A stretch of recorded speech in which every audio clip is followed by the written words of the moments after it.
All right, Stud, here we go. It is time for Southeastern Rewind's Tell Me More. I'm David Sommers with the Tennessee Stud Ron Fuller, answering 5 questions from the latest Studcast now on Ron's new home on YouTube.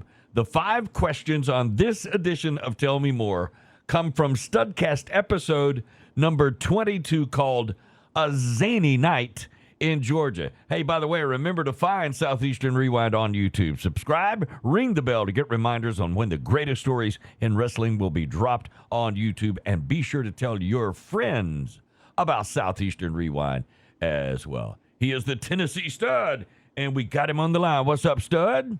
Hey, man, it's great. Nice day here in the Smoky Mountains. Leaves just beginning to start turning on the trees, and wow. It's going to be beautiful about another 10 days. About the time we have that dinner with the Stud, man, we're going to have trees just in full color, man. It's going to be fantastic. That's awesome. And I always wondered, does it really begin in Tennessee, the full array of colors that I know you get, like especially when you get up to the Northeast? But how much color do you get in the Smoky area? Oh, wow. Just like they do up there, man. Wow. It's just amazing. It's just beautiful. Reds and golds and browns and every color you could imagine. Orange, especially this big orange country. You get a lot of those orange trees here. Yeah, yeah. It's just really, really pretty, man. It's a beautiful time to come, man. Hey, that's when you want to go up to Klingman's Dome. Have you ever climbed up to the top of that thing? Oh, yeah, man. I've been up on the tower there. Yeah. That's pretty spectacular view. Yeah, that would be a hell of a view from Klingman's Dome. Oh yeah. Oh gosh, man, it's absolutely amazing from up there. And old Brutus made it up there, man. As a matter of fact, Brutus got up to Klingman's Dome himself. It's beautiful. What a sight from there, man. You can see almost all the way to the Atlantic Ocean when you're looking up there. Absolutely. It's incredible, the view. And we know Brutus gets around. And don't forget, if you haven't checked out Brutus, you got to do that. Amazon.com or tnstud.com. Hey, by the way, what about Dinner with the Stud? Put us up to date on this. And and as we had already mentioned a week or so ago, Dr. Tom Pritchard is going to be a part of this event with Dinner with the Stud. Yeah, we've had a little change there. Jimmy Golan has had a little having a little medical procedure done that day, and they picked that day to do it, so he wasn't able to do it. But Dr. Tom Pritchard, who is a Continental star and with the company on quite a few occasions, and a great wrestler, and now he trains wrestlers right here in Knoxville, and does a great job of that. Dr. Tom is going to be stepping in for Jimmy, and that event's going to take place on Wednesday night, October 13th. And we just mentioned those trees. I mean, it's a fantastic time for people if they've never been to Tennessee. That's right in the height of the colors in the Smokies. Yeah, to come and not just see the mountains, but to come and have dinner with me, man. Down at the Calhoun's on the River, one of the great restaurants in America. It's within almost football throwing distance from the Neyland Stadium, the University of Tennessee Stadium, right on the Tennessee River, and beautiful, beautiful restaurant. We're going to do 2 hours of dinner. It's going to be a buffet barbecue dinner. It's famous. This restaurant is famous for its barbecue, and we're going to have a buffet dinner for 2 hours. We're going to have a live Studcast. We're going to have a question and answer session with the guests that are there. We're going to give away 2 free photographs, one of me, autographed, one of me and one of Les Thatcher, who's also involved in this one. And then what we're going to do, Dave, which is really, I think, going to really be interesting for fans, is that Studcast that we're going to do that night is going to be of events that took place almost 44 years ago to the day before the dinner, with me against Harley Race for the World Heavyweight Championship. That's going to be the focus of that Studcast, the live one. And we're really talking about now, Dave, and I'll have an answer for this one for sure. But there's a good possibility that we're going to do at least the Studcast. It's a 2-hour venue. We're going to record both of them, but we may do that Studcast live on YouTube. Hey, that's going to be exciting. And listen, that's you, the Tennessee Stud, with Les and Dr. Tom. And this is going to be one big night and a ton of fun, and actually recording a Studcast right there. So everybody, of course, you can get involved. And how could you not want to get involved? At tnstud.com. tnstud.com, and go to the Stud store. Is that where you got it on the website, Stud? Yeah, just click the Stud store, and I think it's one of the first things up. Maybe the first thing up is the Dinner with the Stud. Yeah, it's going to be good, and it's going to be a lot of fun, and maybe you'll make some new friends, and I know you guys will be hanging out with Les and hanging out with Ron and Dr. Tom as well, so everybody's going to have a great time. All right, so yeah, they need to get their tickets. The 11th, October 11th, Monday, October 11th is going to be the deadline for setting up your reservations, because the restaurant needs to know exactly how many people they're going to be feeding. And yeah. That's so if you're interested in, there are still tickets available, seats available, and just go on to the tnstud.com and click Stud Store and come see us. We're going to greet everybody when they come through the door, all three of us, man. We're going to make sure we shake every hand that shows. Hey, that's awesome, and especially for folks around Knoxville. But if you want to take a road trip, and one of the coolest road trips ever, this would be the way to do it. tnstud.com. Check out the Stud Store for Dinner with the Stud. All right, Stud, here we go. This is Studcast number 22.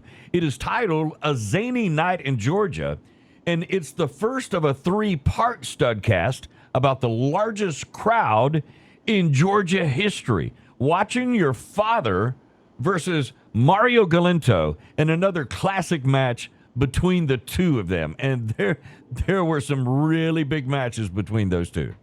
Yeah, actually about 8 years before the one we're talking about today, they wrestled in front of 40,000 in Mobile, Alabama's Ladd Stadium. Wow. So, they drew some monster crowds way back in the day, long before people were drawing 40 and 50,000 in the South to see wrestling. So, this is really a good one. I think I certainly enjoyed doing this one. I can remember making this one, and I'm interested in seeing what kind of questions we're going to get today. Hey, let's get right to it. Question number 1 is Barry Swift from Cleveland, Ohio. And he says, congratulations on an amazing Studcast. Your father's challenge to any fan wanting to try his hand at professional wrestling to come down to the company's office where a ring was located and help him train for the Mario Galinto match was brilliant. It was very believable. It was a very believable way to build for a massive crowd. You said he allowed you to take on some of the guys. Why did he do that? And how did you do against them? That's a very good question. And Dad did something crazy, man, as a build-up to this match, because Mario Galinto, about eight weeks previous to this match, Dad hadn't been wrestling for a long time, and he got back in the ring against Mario, and Mario kind of humiliated him. And Dad said, "By gosh, I'm going to train, and I'm going to wrestle you again, but I'm going to wait until I'm in shape." And so he invited people that wanted to wrestle or find out if they could be a wrestler, or how tough they were, or didn't think wrestling was real for whatever reason. You could come down to the wrestling office, which was actually a nightclub and a big building, and they had a ring in the back of it. You could come down. Anybody invited anybody to come down, and he was there 5 days a week from like 9 in the morning till 5 in the afternoon. And if you came in and wanted to go with him, you got to go. And a few times he took me with him, and I was getting to be pretty good at this point at shooting, and he would give me a shot at a couple of them. I never knew who he was going to pick or when he was going to do it, but every time I went, I usually got to wrestle one or two of these volunteers that showed up down there to see if they had any wrestling ability. And I think he said on his television interview preceding all this that if anybody beat him, he's going to train them. Wow. Okay. You beat me, and by golly, I'll train you to wrestle. So, and obviously nobody ever beat him in the weeks. I think he did this for about 3 weeks straight, every Monday through Friday. And I don't think anybody, well, I know nobody ever beat him. But did he pick up any new potential wrestlers? No, I don't think he did. To be honest with you, not even some jobbers. There were probably some that I saw that but it wasn't like a wrestling workout, in which you're going to get your chance to show how good you can do arm drags and slams and stuff like that. Okay. It was shooting. Okay. Right? So, you saw a different side of every one of these guys. Yeah. So far as what wrestling is really concerned about. So, and this, like I said, this was just one part of the big 8-week buildup that they spent 2 months building up this event on a Friday night in the old Ponce de Leon baseball stadium in Atlanta, which held more people than any place in Atlanta. It was the biggest facility in Atlanta at that time.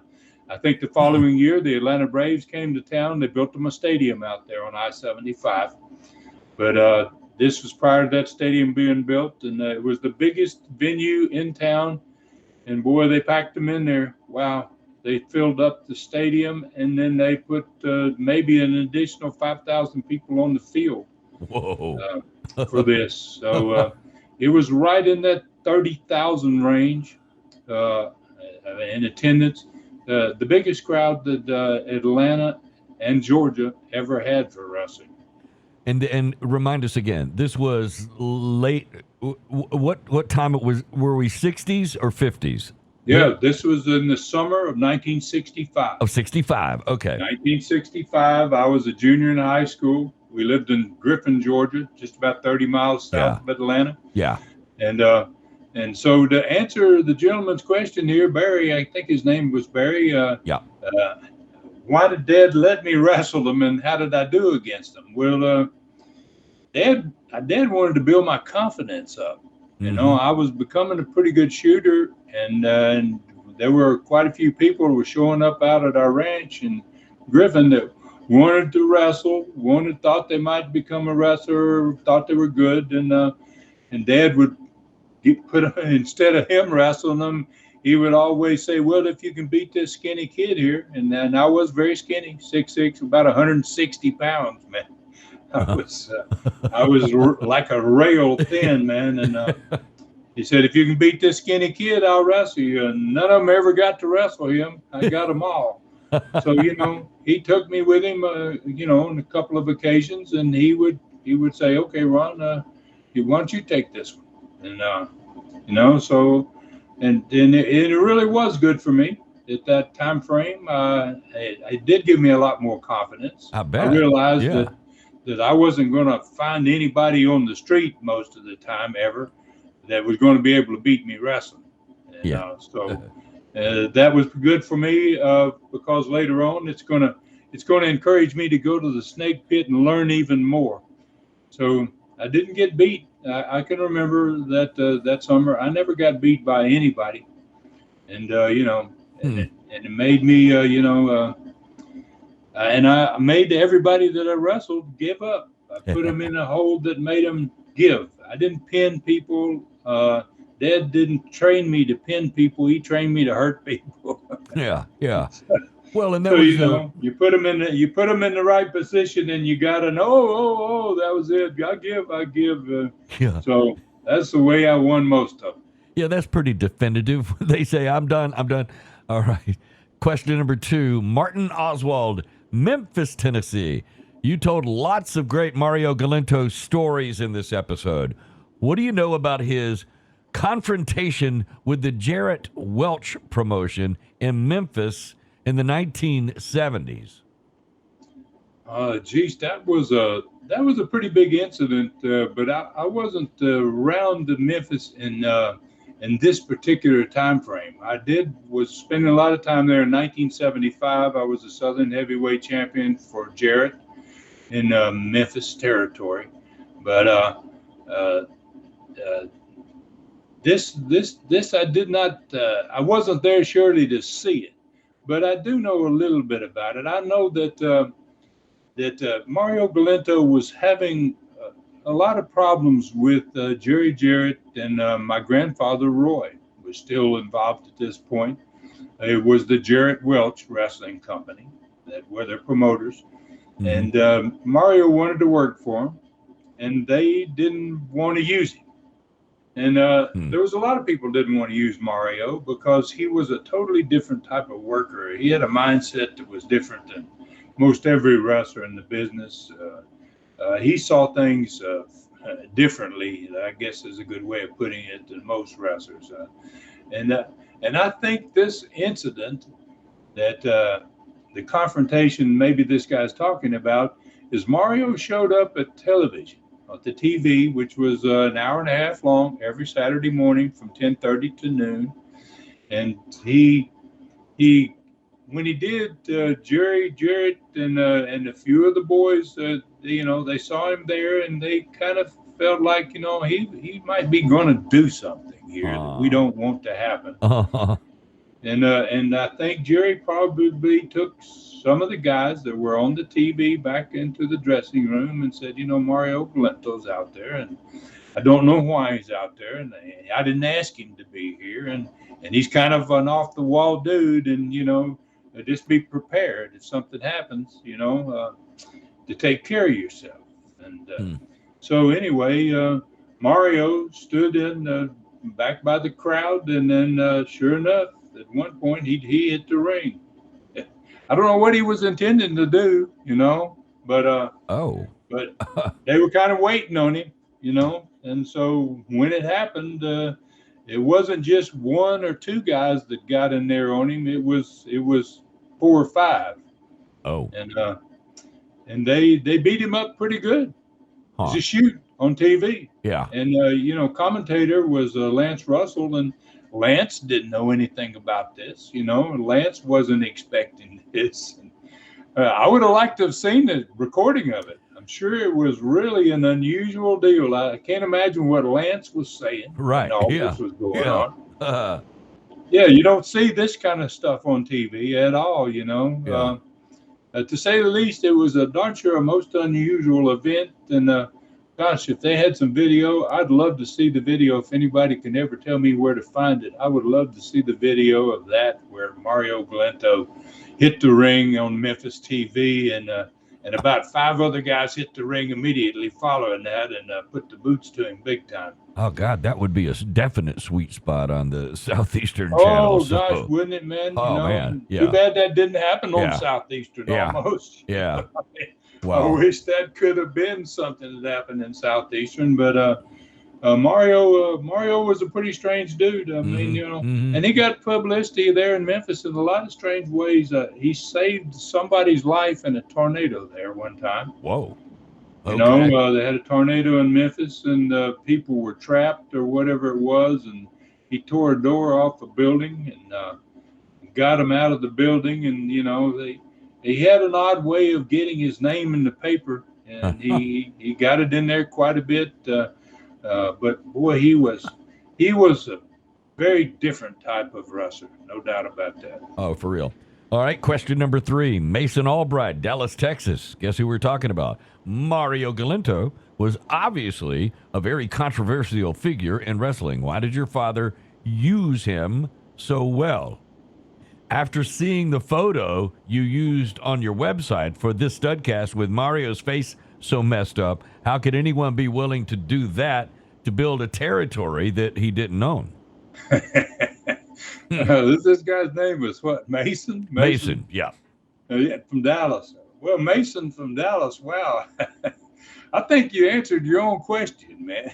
I mean, the question is, why did my father use him so well? And then I think you said something about, my picture on the website for this episode, which is Mario Galento after the Mobile match, about Yeah. 2 weeks after the Mobile match. Yeah. His eyes are still black, and his cuts all over his face, and I think my dad used him basically, Mason, because he was willing to do something like that to build the territory, and the fact that he didn't own it, gosh, makes you really respect him more if you're the owner or the promoter or the booker. If a guy is willing to do that type of thing for you, man, wow, he's a very rare person and a very rare individual. Also, too, if you think about it, Dave, two of the biggest crowds ever in the history of the South, the 40,000 in Mobile and about 30,000 in Atlanta, are to watch this guy. He's in the main event in two of those crowds. Right. And the one in Mobile, the referee for the one in Mobile was the former world champion, greatly respected, immensely famous Joe Louis. Yeah. Yeah. I remember this one in Atlanta that we're talking about in this particular studcast. It's Rocky Marciano. Yeah. Yeah. Undefeated. Nobody ever beat Marciano. I remember. I remember you talking about these specific events on the studcast back at that time. So if you haven't had anybody who hasn't had a chance to listen to number 22, 23, and 24, this is a perfect opportunity. And the memories are coming back as you're talking about this. A really amazing time in wrestling. Oh yeah. I mean, this event it's an unbelievable event. It's loaded with talent. It has the world tag team champions, the Von Brauners, maybe the greatest tag team of all time, managed by Saul Weingroff. It has my dad's uncle, Lester Welch, is wrestling. Lester and Ray Gunkel. Yeah. Ray Gunkel's part owner with my dad of the territory. Lester and Ray wrestled the Von Brauners for the world tag championship on this card. It's a fantastic card.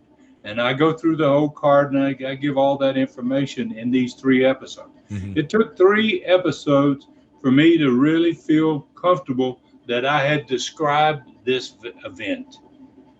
Can you recall a time anywhere, maybe up north, that there were more people that came out to matches when you're talking 30 and 40,000? That is really big. Oh yeah, I mean there were times back in the 40s and 50s when Chicago and some cities in the big baseball stadiums were doing 30 and 40,000. It wasn't uncommon, in fact, for some of the greats to be the Luthez matches, some of the great matches, Ed Strangler Lewis back in the 40s. They were drawing 40 and 50,000 sometimes in some of the major cities. I'm sure New York has the same type of history, but in the South, where the populations of the cities were so much smaller, to draw 30 or 40,000 people for a wrestling event was unheard of. I think the Von Erichs might have been able to accomplish it from the Texas Stadium a couple of times. Yeah, probably. In the 1980s. Yeah. They ran some matches in the Texas Stadium in Dallas. Yeah. And this guy happens to be, I think, from Dallas, the one that asked this question, oddly enough. But it's very unusual when you get a crowd anywhere over 20,000. And especially you get that 30 and 40 range. It was extremely unusual. Yeah, imagine what your dad was thinking as he was planning this thing and realizing that this is going to be a really big event and this could be the biggest thing he's ever done.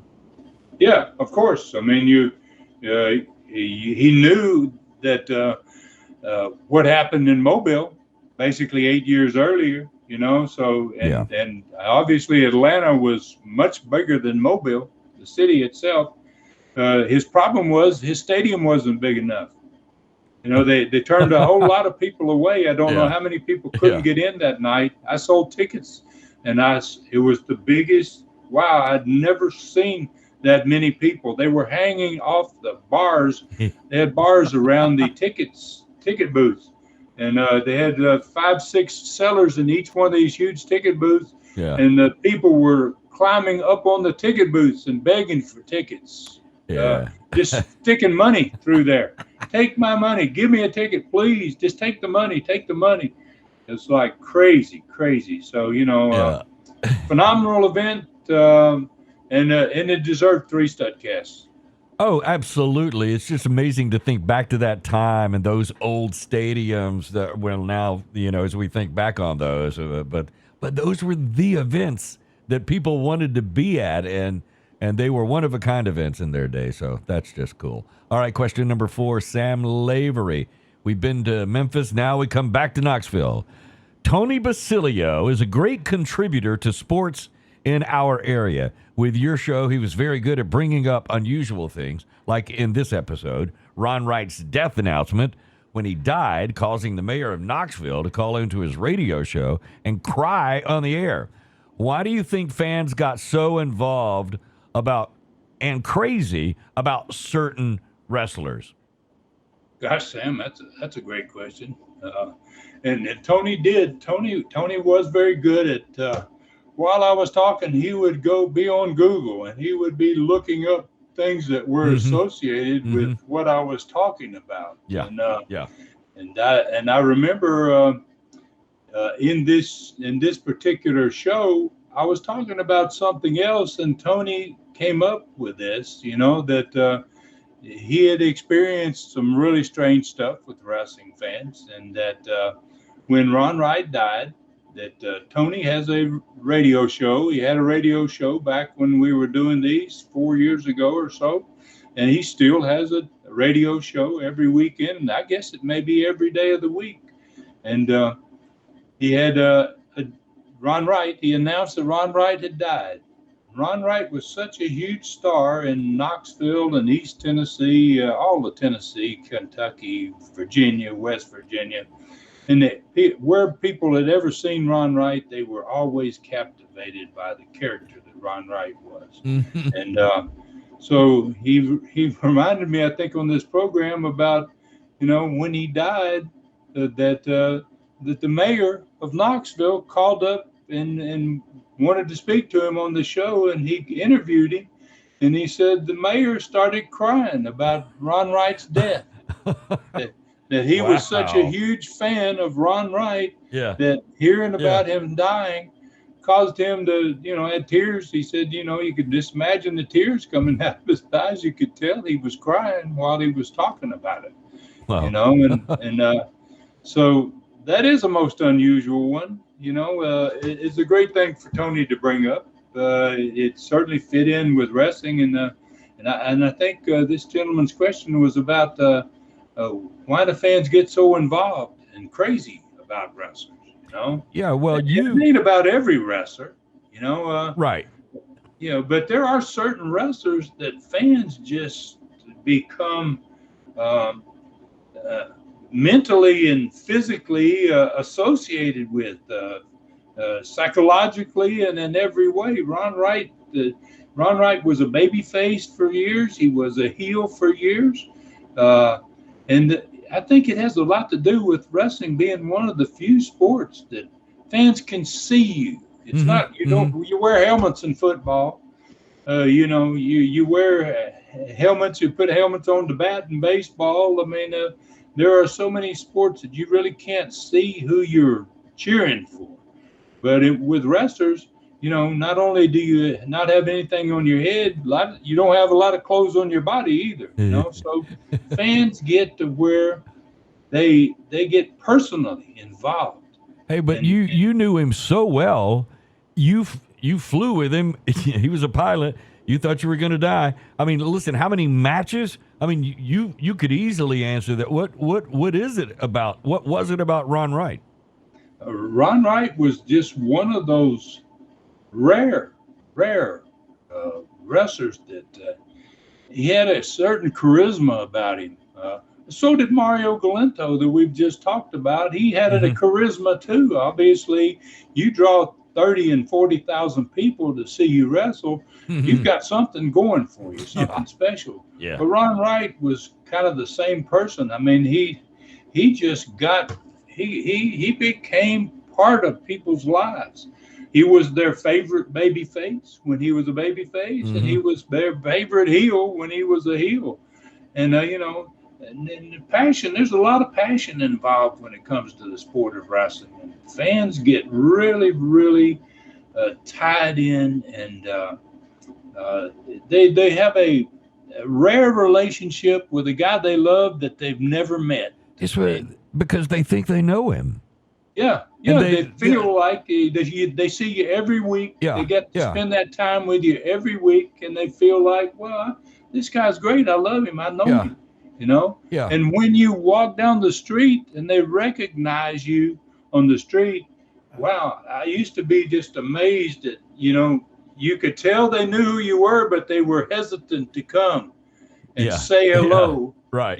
Because they just didn't know if it was the right thing to do or not. And and I used to just break the ice. Sometimes I go, hey, you I think you know who I am, right? And oh yeah, you're Ron Fuller, and then you shake hands and you kind of you let people know that you're approachable.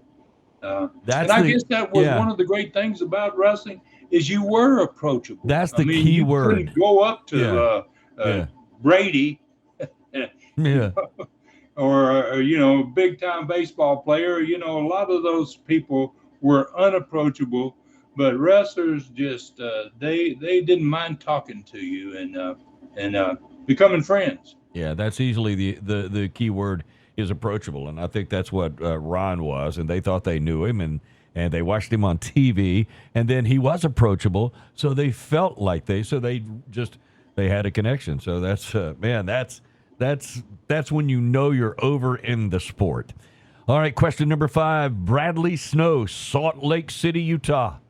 Loved it when Tony, on the internet, found out facts about Al Spider Galento taking on fans in shoots while you were talking about Mario. You two worked together well. Did the two Galentos wrestle as a team often?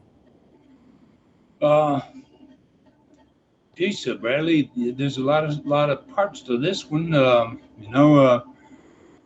And I don't really remember exactly how Tony got the Spider Galento information, but I know obviously I got 3 questions here. 3 out of the first 4 about Mario, so obviously he's looking up someone that has to do with Mario and Spider Galento. They weren't brothers, and I don't know what Spider's last name really was. But he was called Spider because he was very thin and, his arms were really slender and he didn't look like a wrestler. He wasn't big. He was less than 6 feet tall, maybe only weighed 170 pounds, 175 pounds. But he was a tremendous shooter. And and I'm talking about Mario, and it made good sense for him to go, hey, I've looked up his brother here, or is he his brother? And we got to talking about, I'm sure, about Spider. And Spider, kind of like Dad, we talked about in an earlier question, he actually wrestled people from the crowd. And back in the day, he'd do it for $100. If you beat him, you got $100. And, he would do that every night. Wherever they went for a long, long time. So, and he was very tough. I mean, gosh, he was a tremendous shooter. And you didn't expect him to be tough. You wouldn't think he could beat a guy that weighed 250 pounds, but it was short matches. I hear that, he would chew them up. He would hurt them in less than 2 minutes. I mean, it was like, wow, and so, but anyway, the question was, did they ever wrestle as team? How often did they wrestle as a team? And thinking back on it, and this didn't come up in the original show, in the original Studcast. I don't ever remember seeing them wrestle as a team, but they were often involved in the same matches. Spider had just as much heat as Mario did, because he was so thin and he was always kind of on the periphery of what was going on with Mario. They didn't have a lot of team matches together, and I don't know why that was. I think probably because Mario didn't respect Spider. But if they'd started to shoot, that would have changed. I think Spider would have taken Mario down, and Mario knew nothing about wrestling, but he was surest fighter, man. He was really, really tough at that part of it, and they didn't mind getting his face all beat to heck and black eyes and stitches and all that. Never bothered Mario a bit. So, and in this huge event that we're talked about in this particular studcast, this big event between Dad and Mario with Rocky Marciano as the referee, Spider Galento is involved in that match as well. He's either a second for Mario or he's a second referee in the ring. Mm-hmm. So, they were kind of a pair, but they weren't really a pair as wrestling partners. Kind of a really different situation between those two Galento guys. And I'm not sure, as I said, I think Mario's last name was truly Galento. It might not have been. It might have been Boyette. As I think about it, I don't know that either one of them's last name was Galento. So wow, I wish I had thought of that earlier. I would have probably done a little research on that. But I think Mario Galento's last name was Boyette. Great question today, though, Dave. Gosh, man, people are really asking some tremendous questions now. It's like grabbing an old book and blowing the dust off of it, and then going, "Wow, this is stuff I had forgotten." So I got to tell you, after listening to this studcast, this is something that really kind of sparked with me. And at the time, you were only 22 studcasts. You were 22 shows in. And maybe you were asking yourself, is this really working out for me? Dude, you were hitting your stride at this point as a podcaster. This was the point where it was like the audience was building, and you were definitely on point. So to me, every studcast was getting better. And to me, that's happening today also. Yeah, well, I appreciate that, man. And I feel like, that I'm still improving.